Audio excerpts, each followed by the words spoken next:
Bonjour, bienvenue dans cette nouvelle vidéo défi présentation, jour 20, avant-dernier jour de ce défi.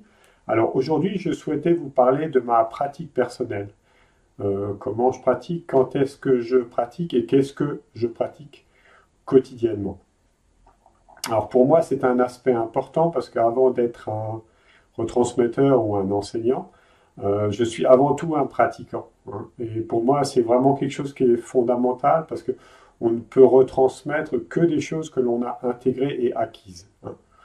Sinon, si on tente à transmettre des choses qui ne sont pas intégrées, ça se sent tout de suite, ça se perçoit et ça ne va pas. Au niveau de l'énergétique, l'information ne peut pas passer auprès du public.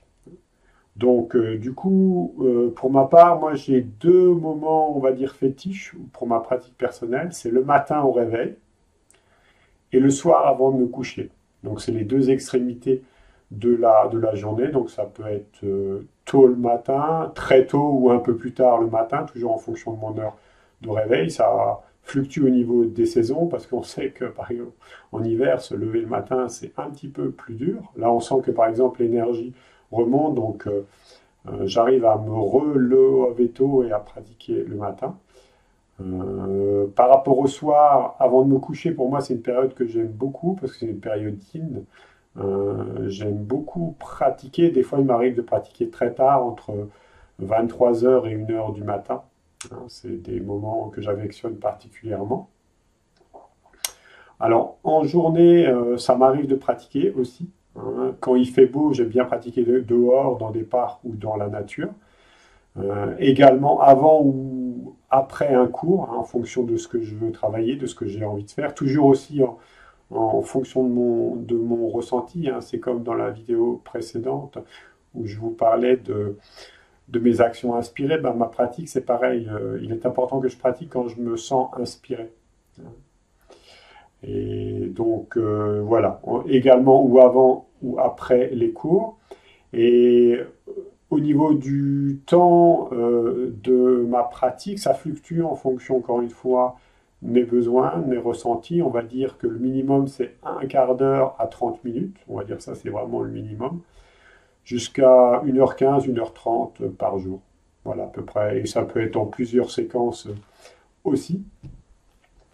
Alors, qu'est-ce que je pratique? Ben, je pratique ce que je retransmets, hein, de toute façon. Donc, beaucoup de pratiques isolatoires au niveau de mon propre corps, apprendre à isoler les différentes parties du corps et apprendre à induire cette notion de poids et de gravité dans les différentes parties du corps, en plus de la mobilité, hein, que je cherche à retrouver dans mes différentes articulations et parties du corps. Je reviens toujours sur mes mouvements de base, mouvements sur place, mouvements de marche, en déplacement avec des demi-tours. Donc vous voyez, c'est une pratique très très riche, très globale. En ce moment, vu on approche vraiment le printemps, je refais des sessions de posture un peu plus importantes, où là je me cale en ce moment des séquences de posture d'une demi-heure, à peu près entre 20 et 30 minutes.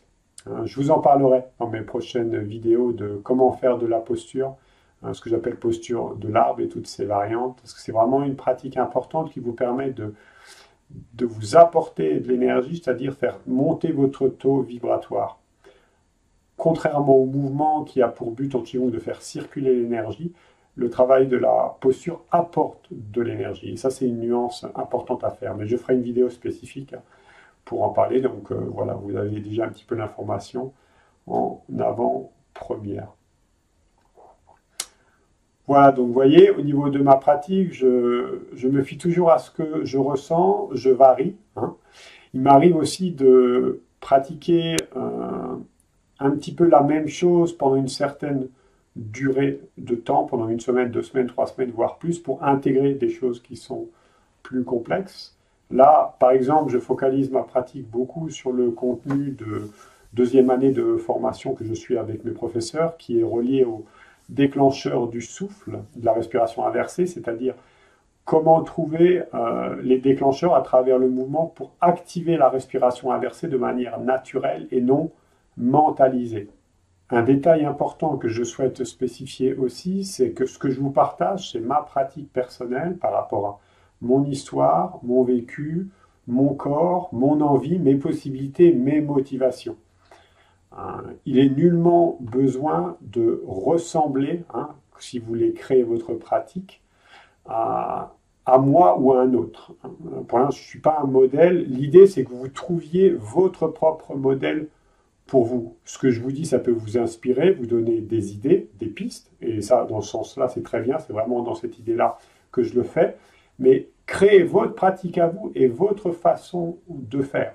Si des pratiques trop longues, ça ne vous correspond pas, faites des pratiques courtes. Okay, si vous avez une tendance à pratiquer pas mal, ben faites des pratiques plus longues. Mais adaptez toujours par rapport à vos besoins, à vos ressentis et faites en sorte toujours de garder une certaine joie dans la pratique. Okay, parce que s'il n'y a pas de joie, l'esprit ne peut pas s'éveiller encore. Et du coup, sur le plan énergétique, ça ne se passera pas de manière optimale. Donc soyez libre, inspirez-vous de ce qui existe, mais créez votre pratique à vous. Voilà pour aujourd'hui, petite vidéo courte, hein, on est dimanche, profitez-en bien et je vous dis à très bientôt. Ciao, ciao.